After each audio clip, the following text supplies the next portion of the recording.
Bueno, pois eu creo que se atopan nunha situación boa en cuanto que a comercialización dos viños despois da pandemia, sobre todo na época do confinamento, pois como todo o mercado pois, foi complicado, pero despois desa época xa fai ano e pico volveuse a repuntar as ventas e neste momento estamos vendendo, creo que máis que nunca, e exportando, que tamén os últimos datos de exportación foi un aumento do 20% na exportación e creo que estamos nun momento ideal.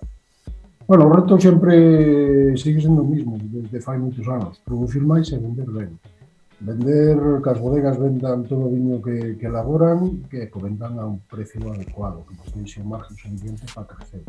E que os viticultores tamén reciban a súa parte do pastel, digamos, que tamén lles compense producir uvas, porque se ao final as bodegas teñen moito margen e o viticultor non, pois vaise todo ao garete, e ao revés. Entonces, que cada un dos que componen un sector teña uns beneficios suficientes para manterse e para crecer. A miña historia é desde que nací. Como contaba fai pouco, pois xa vivo... O primeiro recordo que teño é de vindimar aos 4 ou 5 anos.